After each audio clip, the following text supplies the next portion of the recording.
कैसे हो दोस्तों। स्वागत करते हैं आपको फिर से एक नए वीडियो में, जिसमें बात करेंगे क्रिप्टो करेंसी के बारे में। वही क्रिप्टो करेंसी जिसकी बात आज हर जगह हो रही है। इस वीडियो में आप जानने वाले हो कि क्रिप्टो करेंसी क्या है और ये कैसे काम करता है, इसका एडवांटेज क्या है और इसका डिसएडवांटेज क्या है। ऐसा भी इस वीडियो में है जानने वाले हो, इसलिए आप इस वीडियो को लास्ट तक ज़रूर देखिए।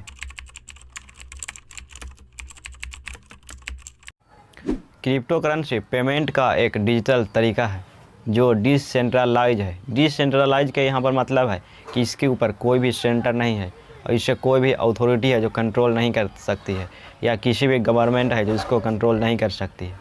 जैसे इंडिया में रुपये को आरबीआई कंट्रोल करती है, लेकिन क्रिप्टो जैसी डिसेंट्रलाइज सर्विस को एक सेंटर की आवश्यकता नहीं होती है। इसे कोई भी सेंटर है जो कंट्रोल नहीं कर सकता है और ये सिक्योर और हैकर प्रूफ होता है। जब कोई क्रिप्टो करेंसी से ट्रांजैक्शन करता है तो ये सीधा सेंडर से रिसीवर के पास जाता है। इसके बीच में कोई भी अथॉरिटी नहीं आती है और ना ही बैंक आता है।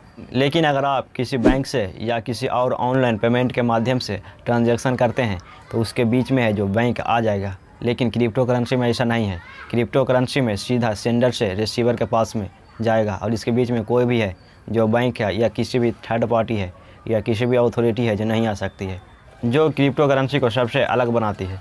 अगर इसको एक लाइन में कहें सिंपल तरीक़े से तो वो है कि क्रिप्टो करेंसी एक डिजिटल कॉइन है जो ब्लॉकचेन टेक्नोलॉजी पर काम करती है। ब्लॉकचेन टेक्नोलॉजी क्या है इसके बारे में एक अलग वीडियो बनाएंगे, लेकिन इतना जान लीजिए कि ब्लॉकचेन टेक्नोलॉजी जो है ट्रांजैक्शन का रिकॉर्ड रखती है। अगर क्रिप्टो करेंसी की बात करें तो अभी 6700 से भी ज़्यादा क्रिप्टो करेंसी है और ये लगातार बढ़ रहा है, क्योंकि हर दिन नए नए क्रिप्टो करेंसी है जो लॉन्च किया जा रहा है। लेकिन ये है कुछ टॉप के क्रिप्टो करेंसी, जैसे बिटकॉइन का मार्केट कैप सबसे ज़्यादा है अभी। इथेरियम, डॉगकॉइन, रिपल और लाइटकॉइन, इसके जैसे और भी क्रिप्टो करेंसी है। कुछ कंपनी है जो अपना क्रिप्टो करेंसी जारी कर रखा है, जैसे फेसबुक ने डाइम नाम के एक क्रिप्टो करेंसी बना रखा है। जब शुरू में कोई क्रिप्टो करेंसी को लॉन्च किया जाता है तो इसे पैसे की ज़रूरत होती है, तो ये क्रिप्टो करेंसी जो है ICO यानी इनिशियल कॉइन ऑफरिंग के माध्यम से पैसा है जो रेज करता है। और जो लोग उस क्रिप्टो में इंटरेस्टेड होते हैं वो इस क्रिप्टो में जो इन्वेस्ट करते हैं। जिस तरह से शेयर मार्केट में होता है, अगर किसी कंपनी को शुरुआती में पैसा चाहिए तो वह जो है मार्केट से इनिशियल पब्लिक ऑफरिंग यानी IPO निकाल कर है जो पैसा रेज करता है। इसी तरह से क्रिप्टो करेंसी जो है इनिशियल कॉइन ऑफरिंग से पैसा रेज करता है। अब आते हैं इसके एडवांटेज पर। क्रिप्टो करेंसी के बहुत से एडवांटेज है, जिसमें सबसे पहला एडवांटेज ये है कि ये फास्ट है। यहाँ पर फास्ट का मतलब है कि अगर आप किसी बैंक से या किसी और ऑनलाइन पेमेंट के माध्यम से अगर आप पेमेंट करेंगे किसी दूसरे देश में या इंटरनेशनल पेमेंट, तो उसमें 2 से 3 दिन का समय ले लेता है वेरिफिकेशन और प्रोसेसिंग में। लेकिन क्रिप्टो करेंसी में ऐसा नहीं है। ये जो है बहुत ही फास्ट है जो ट्रांजेक्शन करता है, क्योंकि इसके बीच में कोई भी थर्ड पार्टी है जो नहीं आता है और ना ही इसे किसी भी प्रकार का वेरिफिकेशन करना पड़ता है। और क्रिप्टो करेंसी से ट्रांजैक्शन डायरेक्टली सेंडर से रिसीवर के बीच में होता है और ये टाइम को भी कम कर देता है। और इसका दूसरा एडवांटेज ये है कि ये ईजी है। ईजी का यहाँ पर मतलब है कि यूज़र कहीं भी और कभी भी ट्रांजैक्शन है जो कर सकता है। उसके पास केवल इंटरनेट कनेक्शन होना चाहिए और ये without exchange rate, transaction limit और बिना रूल्स एंड रेगुलेशन के ये ट्रांसफ़र कर देता है। और तीसरा एडवांटेज ये है कि ये बहुत ही चीपेस्ट यानी बहुत ही सस्ता है, क्योंकि ये फालतू ट्रांजैक्शन को बहुत ही कम कर देता है। जैसे बॉर्डर ट्रांजैक्शन में 0 के बराबर फीस लेता है या बहुत ही कम लेता है, क्योंकि पेपैल और वीज़ा जैसे थर्ड पार्टी की आवश्यकता इसको नहीं होती है।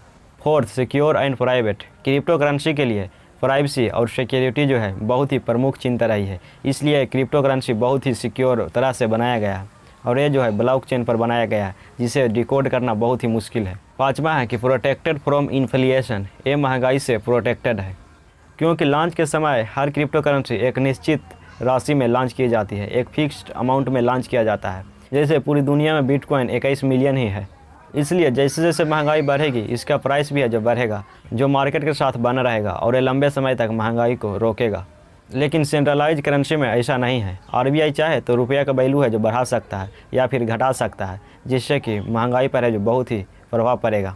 अगर आरबीआई ज़्यादा नोट छाप देगा तो महंगाई बहुत ही ज़्यादा बढ़ जाएगा, और कम नोट छापेगा तो महंगाई है जो स्टेबल रहेगा या कम रहेगा।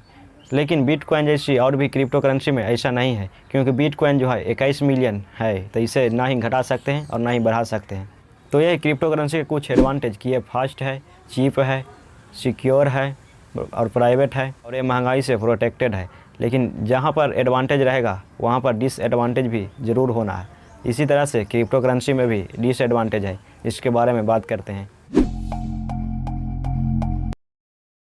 क्रिप्टो करेंसी का सबसे पहला डिसएडवांटेज ये है कि ये किसी इलीगल ट्रांजैक्शन में यूज हो सकता है, क्योंकि क्रिप्टो करेंसी ट्रांजैक्शन की प्राइवेसी और सिक्योरिटी बहुत ही अधिक है। इसलिए किसी सरकार के द्वारा उसे ट्रैक करना या उसके डेटा पर नज़र रखना ये बहुत ही मुश्किल है। पास्ट में ऐसा कुछ डील भी हुआ है, बिटकॉइन से ड्रग्स खरीदा गया डार्क वेब पर। इसका दूसरा डिसएडवांटेज ये है कि इसे बहुत ही सिक्योर बनाया गया है, इसलिए अगर कोई यूज़र इसका पासवर्ड भूल जाता है तो उसको जो उस अकाउंट में रखा हुआ क्रिप्टो करेंसी है या बिटकॉइन है या किसी भी प्रकार का क्रिप्टो करेंसी है वो है जो उसको वापस नहीं मिल पाएगा। इससे यूज़र को फाइनेंशियल लॉस होगा।